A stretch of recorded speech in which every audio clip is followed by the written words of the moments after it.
بسم اللہ الرحمن الرحیم۔ ہماری معلومات دیکھنے اور سننے والے بھائی اور بہنوں، السلام علیکم۔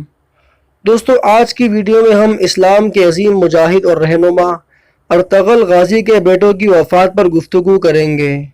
ہم آپ کو بتائیں گے کہ ارطغرل غازی کے بیٹے غندوز، صافجے اور عثمان کس طرح اور کن کن معرکوں میں شہید ہوئے۔ آگے بڑھنے سے پہلے میں آپ کو بتاتا چلوں کہ اس ویڈیو میں ہم جو معلومات آپ کو فراہم کر رہے ہیں وہ ہمیں عربی ذرائع سے موصول ہوئی ہے۔ تو دوستو، شروعات کرتے ہیں صافجے سے۔ صافجے اپنے بھائیوں عثمان اور گندوز کے ساتھ قبیلہ قائی میں کھیلتے کودتے، جنگلوں میں شکار کرتے، میدانوں میں گھوڑے دوڑاتے ہوئے بڑا ہوا۔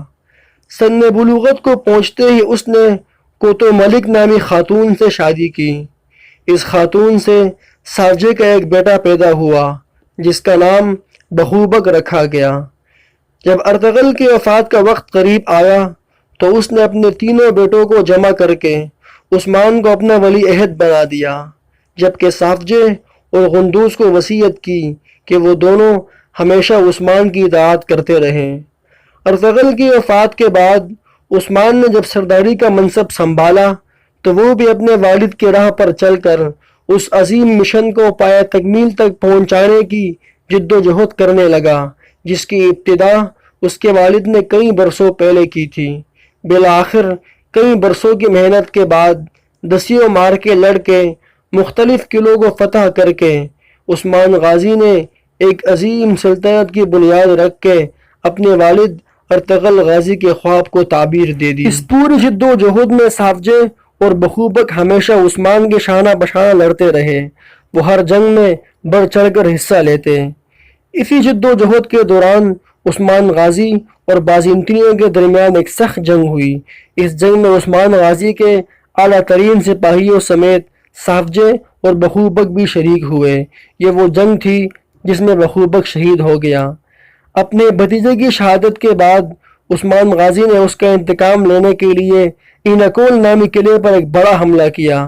اس جنگ کو تاریخ میں معرکہ دومانیتش کے نام سے بھی جانا جاتا ہے۔ اس معرکے میں عثمان غازی نے عیسائیوں کو سخت شکست دے کر قلعے پر قبضہ کر لیا۔ اسی جنگ میں صافجے شہید ہو کر جنت کی سیر کو چل بسا اور عثمان غازی کو اپنے ایک بھائی سے جدا ہونا پڑا۔ تاریخی روایات سے معلوم ہوتا ہے کہ غندوز نے بدلہ خاتون نامی عورت سے شادی کی۔ اس خاتون سے غندوز کا ایک بیٹا پیدا ہوا جس کا نام ایردغان رکھا گیا۔ غندوز الب اپنے چھوٹے بھائی صافجے کی شہادت کے بعد 18 سال تک عثمان غازی کے شانہ بشانہ رہ کر عیسائیوں کے خلاف جہاد کرتا رہا۔ ان 18 سالوں میں غندوز اور عثمان نے کئی معرکے سر کیے، کئی قلعوں کو فتح کیا۔ انہی معرکوں میں سے کسی ایک معرکے میں غندوز الب کی شہادت ہوئی۔ یہ بات بتانا مشکل ہے کہ جس معرکے میں غندوز الب کی شہادت ہوئی اس کا نام کیا تھا۔ وفات سے قبل عثمان غازی نے اپنے بیٹے اور خان کو برسا نامی ایک مشہور و مضبوط قلعہ فتح کرنے کے لیے بھیجا تھا۔ یہ قلعہ اتنا اہم تھا کہ عثمان اپنے بیٹے کی فتح کا شدت سے انتظار کر رہا تھا۔ اس دوران عثمان اس مولک مرض میں مبتلا ہوا جس میں اس سے پہلے اس کا دادا سلیمان شاہ بھی مبتلا ہو چکا تھا، اور خان جب فتح یاب ہو کر اپنے والد کے پاس آیا تو اس نے اپنے والد کو بستر مرگ پر پایا، اور ہار کے لوٹنے کے کچھ ہی عرصے بعد عثمان غازی کا انتقال ہو گیا۔ عثمان غازی نے وفات سے قبل وصیت کی تھی کہ اس کے بعد اس کا جانشین اس کا بیٹا اور خان ہوگا۔